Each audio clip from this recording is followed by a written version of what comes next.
Hello everyone, I'm CoolGuy, welcome back. A couple days ago I reviewed the Eriana's Vow in depth, what it can do in PvE and PvP. There's a link down below and on the screen for that. I know a lot of players are completing the Catalyst right now, and for PvP, if you play a Crucible match, it grants 1% towards completion. So today I have a build video for you, a very fun and lethal loadout, and if you're using it to go for the Catalyst, it's something to try and have a little bit of fun with. However, in ShadowKeep 2019, if you're still using One-Eyed Mask, Dust Rock, Not Forgotten, Recluse, things of that nature, then this isn't for you. So you just keep being you, it isn't for you. But for the others, the loadout is Oath and Vow, a double promise. And here's a quick look at what you're doing with the loadout.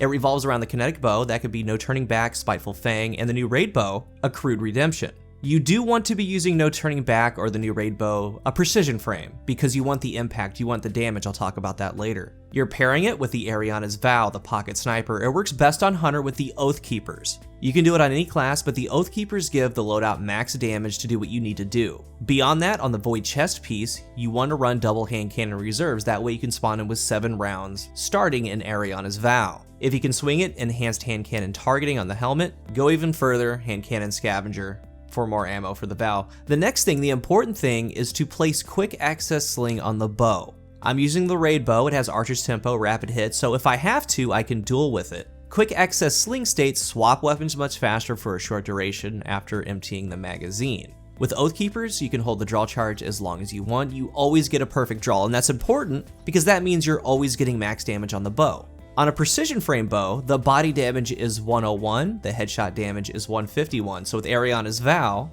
this is how it's pairing. Remember, on the first shot of attack, you have the first glance perk active, bonus damage. When you have first glance active, a body shot is 103, and that means you can double body shot. You can body shot with the bow and then body shot with Eriana. Very easy to do, it's kind of cheesy. It's also very lethal, and what makes it so special is that I've used Monarch Duke combo for a long time. It's good. I've paired Eriana's Vow with the Duke and other hand cannons, but what makes this so special is that since you have quick access sling, it's kind of like having Oath Keepers and Lucky Pants on a Hunter. And Lucky Pants as far as draw speed, all of it in one. And the best part, unlike the other loadouts mentioned, is that you can do that double body shot up to about 75 meters. Widow's Court, Midtown, longer maps, but I've had a lot of success on shorter maps like Burnout, Javelin, simply because of how lethal this 1-2 punch is. I don't have the exact TTK with the weapon switch, but it's fast. Bows in general aren't really used, and I personally like them. I bring them out every now and again, but right now that Catalyst needs completion, and this is a very fun and lethal way to get progress. When using Oath Keepers, remember you can always hold the draw, so you're walking around up to choke points where enemies are, you have it drawn, and when you see an enemy, that's when you aim down sights, get the damage, quickly switch to Eriana for the cleanup. The big combo is 151 to the head with the bow and then 163 to the head with the Vow. That's 314 damage in the snap of a finger. Things like supers coming at you. You can hit them with the bow, switch to the Vow, and then keep using the Vow for the big damage. But you are going for a quick 1-2 with it. And sometimes you get flinched, whatever it is. You land the bow shot, you switch to Eriana. If you miss that shot, keep the Eriana's Vow out and try to secure the cleanup. Even if you miss the bow shot, because we don't want to keep drawing. It's always take the shot, you miss or you hit, you switch to the Vow, and then get the down from there. It looks easy, and in some situations it really is. I'm still getting used to it, but it has a very high ceiling as far as lethality. And when I've been using it, I've been using cover as much as I can. The ideal situation is to be next to cover, that way you can get the arrow off, switch to the Vow, do the cleanup. Right after you get the cleanup, you slip back into cover and start that drawing animation again. That way you can pop right out and do it all over again. The double bodies happen, and that's what you should be honestly doing in a pure 1v1, but sometimes there's multiple enemies. The Vow headshots come into play until they don't, if that makes sense, I'll explain. If you get the bow headshot or body shot, and then you finish the enemy with a Vow headshot, then the bonus damage from first glance is still going to be there for your next opponent. If you do it correctly, you use the body shot damage when you absolutely have to. If there's multiple enemies, you have to be hitting headshots with the Vow until there's one left or there's no more, you're trying to get away. That's when you go for the body shot.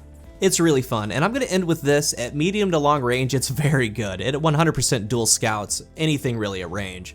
And past 75 meters, you just have to start landing some headshots with it. When it comes to CQC close quarters combat, if you have the bow drawn, and you should always have the bow drawn because you have on Oath Keepers, you are guaranteed 101 damage if you hit them. That's to the body, 151 to the head. The loadout is fast enough to do the swap to Eriana's Vow and CQC, and if they get close enough, after you have that 101 body or 151 headshot, you can try to clean them up, but at that point, they're a melee kill away.